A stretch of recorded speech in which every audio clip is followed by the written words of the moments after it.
I am Marcus James Dixon with Gold Derby, and we would like to welcome Susie Essman from HBO's Curb Your Enthusiasm. So, Susie, the show went off the air this year after 12 seasons, 24 years. What do you miss the most about playing Susie Greene? Oh, well, there's so much. I mean, where do I start? Putting on those crazy outfits, yelling and screaming at Larry. Mostly what I miss the most is just working in the way that we work, because as you know, it's all improvised. So it's just this incredibly creative thing that I get to write all my own lines. I get to create a character in a way that I never could with a scripted kind of a series. So I miss the creativity of it. I miss making babies with Larry. I mean, your character, she was always at her best when she was screaming profanities at Larry David. How much fun were those epic shouting fits just for you as the actress? Well, I live in New York, as you know. I would go back to my hotel room after one of those scenes, and I just like sleep like a baby. It was like primal scream therapy. I'd be so relaxed. But there's so many scenes that we do that I like as much as the screaming scenes. I like when we're in cahoots with each other. I like when everything's going fine and we're just having a conversation, and then all of a sudden I snap, because he provokes me. So there's just a lot I'll miss. I'll never have a job like that again. I mean, that was once in a lifetime. I read an article once that said people who curse a lot are generally more honest people in their own lives. So in that sense, do you think Susie was the most trustworthy character on Curb Your Enthusiasm? I think Susie was very much the moral compass of the show. And Mm. that, the thing about Susie Greene, as opposed to me, Susie Essman, is she's completely reactive. I'm a comic. I analyze everything. She's just completely reactive. You say A, she comes back with B. She doesn't question herself. She's completely secure in her convictions. And I believe that her honesty is part of her belief system. It's part of her gestalt of who she is this kind of very secure. That's why she could dress like that, because she truly believes everything she wears is the most stylish and gorgeous thing that anyone has ever put on. Yeah, she had some interesting style, and she had the caftan business as well. And there was this episode midway through the final season where she has the billboard and it gets defaced by graffiti. Was that First question, was that an actual billboard in LA? Did they put that up, or was that CGI? Well, I think it was actually up. I'm not sure. After we aired, after we were wrapped for a year, when the show was airing, they put an actual billboard up because HBO was selling on their website, was selling the caftans. And it was literally, we were just waiting for it to happen. It was defaced in real life, which was no small feat because it was on Santa Monica Boulevard up high. It wasn't like you're just doing the side of a building, do graffiti. They had to get scaffolding, and they were like with ropes and all kinds of gear to get up there and do that. So that was an act of love, I think. Exactly. It must have been a fan that did that. Yes, it was. It was a fan, and they actually they took credit for it. They signed it, and they wrote a beautiful love letter to Larry saying that Larry was the one who taught them how to be a human being, that they learned more from him over all the seasons of Curb and Seinfeld about how to be a human in the world than all the schooling that they ever had. I love that. It's a little scary, isn't it?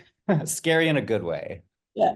In the final episode ever, there's this amazing Susie scene where she comes into the courtroom in the wheelchair to try to prove, try to make the jury see Larry David in a better light. And it was a way of her proving her friendship to Larry. What were those wheelchair scenes like to film for you? Well, interestingly, Marcus, we did those in reshoots. Originally, I was not in the wheelchair. There was a whole other storyline for Susie in that episode that they ended up having to cut because it just wasn't working with whatever. It just wasn't working with the story. And the wheelchair scene was being done by somebody else. And after they cut the episode, they realized that it would be so much better, which when you think about it, it's a natural for Susie to be the one that's playing girlfriend, his wheelchair-bound girlfriend. So we shot those fairly recently. I think we shot those in this past February. So Wow. it was kind of thrilling to be back because it was the last thing we were really ever going to do, because it was the reshoots a year after we had wrapped, more than a year after we had wrapped. And it was fun. It was fun. I got one last time to be Susie Greene and have a moment with Larry and scream at Jeff. What was that last day like on set? Were there a lot of hugs and tears? Yeah. Yeah, it was very emotional. The last day on set before we did the reshoots. I mean, is anything ever really over? Well, this actually is at this point. But the last day on set, we were shooting in the plane. It was so emotional that we shot the first scene of that episode in the plane, where none of them are turning their cell phone off. And I say to the flight attendant, "You're dealing with three very disturbed individuals here." I don't even remember shooting that scene. I have memory of it because we all knew it was our last day, and I think we were all a little bit overwhelmed. Larry was very quiet, which he's never quiet on set, so I knew that he was emotional. Richard Lewis, I can't talk about Lewis without getting teary, but he made a beautiful speech at the end thanking Larry, and Cheryl made a speech, and I was going to say something, but then I felt myself welling up and I was going to break down, so I was like, I'm just going to walk away. I couldn't handle it. But it was emotional. We've all been together for 24 years, especially the core group, Larry, Cheryl, Jeff, Lewis, and me. We've all been together for 24 years. And we've known each other even longer. I've known Larry since 1985, But doing this show together was just so special. And I think you bond. Look, everybody always bonds with their castmates when you're. But in this show in particular, because it's improvised, you really have to have a tremendous amount of trust and respect for your castmates, because you're playing ball with them constantly in a back and forth and a give and take. And you don't know what's going to come out of their mouths, and they don't know what's going to come out of your mouth. And you got to be in sync and in tune and always focused and listening. Listening is the most important thing when you're improvising. So I think that we've developed, we're all very good friends. Like, we would have scenes where we'd be screaming, I'd scream at Larry and yell at him and kick him out of the house. And then it would, and then it'd be like, okay, where do you want to go for dinner? Then we'd go out for dinner and behave like normal human beings to one another and love each other. It's just been crazy. And one of my favorite Susie moments this season was you had a cute little co-star named Frankie, the puppy. And I could see in your eyes that you were just so happy to be with that little puppy. What was that like? I got a cute little guy right behind me.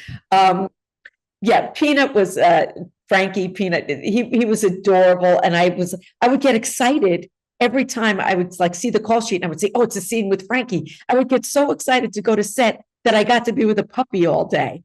And Larry at one point said to me, "Wow, I really picked the right storyline for you," because he had no idea I was so in love with dogs. Well, actually, he did know that, but you forgot. Speaking of Larry, I was going through his Emmy history, and it's notable. He won 2 Emmys way back in the day for Seinfeld, but he's never won a single Emmy for Curb, not for acting, not for writing, not for producing. That feels like an injustice to me. Do you agree? Totally. I think the only thing that we've won for is we won a couple of director awards and a couple of editing. Editing, yeah. By the way, the editing is, I'm so glad that Steve Rash and that whole team won, because the show was improvised, so much is done in the editing, and those guys do an amazing job. You just, it's not like a script. You don't know what you're going to get, and they put it all together beautifully. Yes, I think it is an injustice, Marcus. I think it's a great injustice. I think that Larry's acting is underrated. People think it's just him. Same thing with me. I think people think I'm just her and I'm not acting. We're all acting, and we're all not just acting, but we're all writing as we're acting, which I think is highly unusual. Not just given a script to memorize and just spit out somebody else's words. So yes, it's an injustice. God damn it. Well, I mean, my fingers are crossed for all of you guys to get in this year for the final season. What would that mean to you personally to get a nomination? it would just be the icing on the cake. I feel like I've been so incredibly lucky to have had this job from the beginning, and then to have it last. It's really, I mean, I was at an event last night and they were honoring Mariska Hargitay, I love Mariska, and I've been on that show. That show has lasted a really, really long time. But for anything to last this long, 12 seasons, I don't know that there's any other comedy that's lasted that long. Is there? I mean, I would have to look through the Wikipedia pages. I can't think of any off the top of my head. Smoke wasn't a comedy. Law and Orders aren't a comedy. So that's been so amazing. To get an Emmy nom, I mean, it would be really special for me. It really would. It would be. Look, I never feel like if I don't get it, it's because I'm not good enough. You can't think that way. You know what awards are like. It's so, unpredictable. But it would be nice if my peers, to feel that my peers appreciated what I've done all these years would be very special.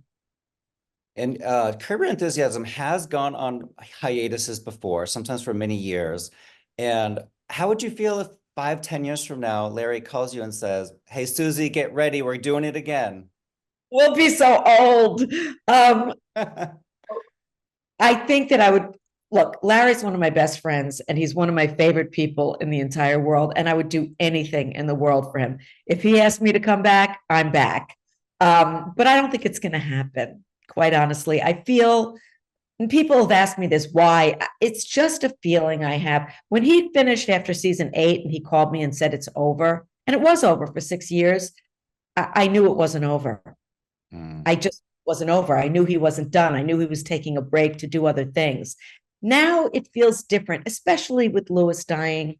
Yeah. It just feels different. It just feels as though we've done it. It's been great. The last season was so funny and so wonderful. It has not jumped the shark, and it just felt like the right time to end.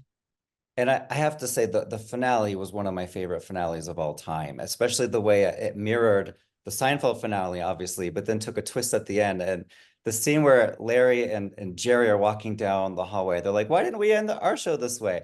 Yeah. What did you think overall? If you can step back and look at it from a viewer's perspective, what did you think of the finale? I thought it was brilliant. I mean, he told me the whole idea before he even wrote all the outlines and how he was going to end it. I just thought it was brilliant. And, I mean, he got such crap for that Seinfeld ending for so many years. And I think he vindicated himself now. And actually interesting, when he was putting together the outline with Jeff Schaffer, they rewatched the Seinfeld finale and they were like, "This isn't so bad. What's talking about?" But this finale, I feel like, really nailed it. And I think, I'm not really sure, but I think there was a moment where they were almost going to end it with he and Jerry walking out. And then they decided, no, they got to end it with the family. Yeah. All of us. Before I let you go, you started the Curb Rewatch podcast this year with your on-screen husband, Jeff. Where did that idea come from, and how much fun are you all having doing that? Well, we've done 50, so we've done up to the end of season 5, and it's been really interesting I haven't watched. Every now and then, I'll be clicking through and there's a Curb episode or I'm on a plane, but I haven't watched all those episodes from beginning to end. So for me, it was really interesting to see how the show evolved, how the characters evolved. The most notable thing is it wasn't, in the beginning, it was simpler. The storylines were simpler. They've gotten much denser and more convoluted and more complicated. The most noticeable thing was technology. It's the whole storyline. Larry gets lost. He didn't have GPS. It was just so much things that we just don't even think about in terms of pretty much phones that rule our lives. We're not around in 2000 in the same way. So, that was, but it's been fun to rewatch. It's been really fun to rewatch. Yeah. Well, Curb Your Enthusiasm, one of the best shows of all time. I'm so happy to get to talk to you, and best of luck to everybody at the Emmy nominations. Thank you. Talk soon.